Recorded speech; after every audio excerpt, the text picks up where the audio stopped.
please write your name at the top.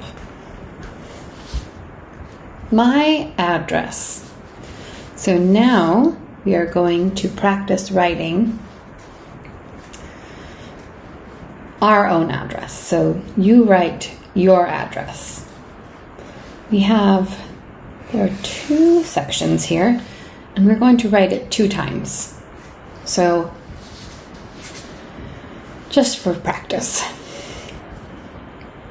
So first, this part is here you write the numbers and your street. So don't copy, write your own, but I will do an example. So let's do 1, 2, 3, Main Street.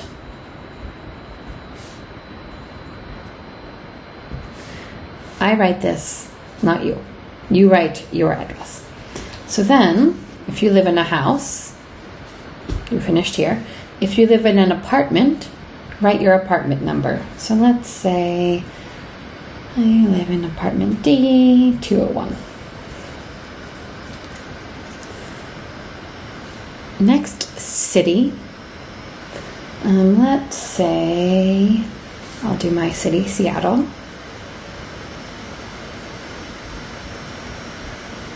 So here, if you live in Tukwila, write Tukwila.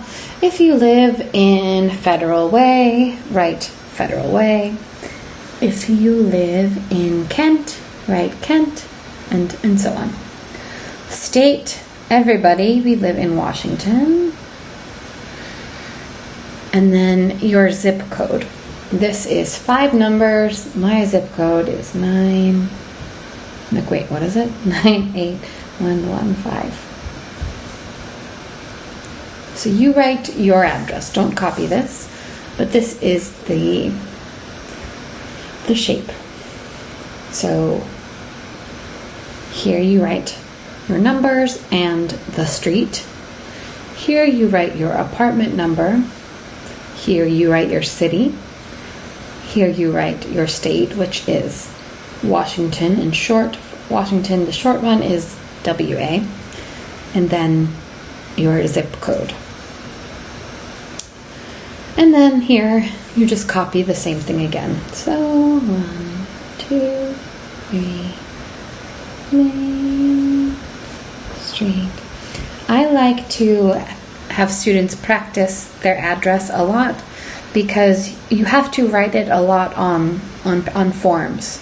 So if you are applying for a job, you have to write your address. If you are going to the doctor for the first time, you have to write your address. If you maybe need help with your rent or need help with an electric bill or internet bill, you will need to write your address.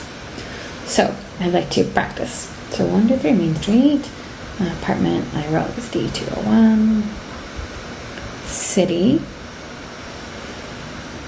Seattle, state, Washington, WA, and zip code 98 for me 115. This isn't my real address, but if you don't know your address, you can send me a message and I know your address, so I can send it to you or have family help. When you're done, take a picture and send it to me.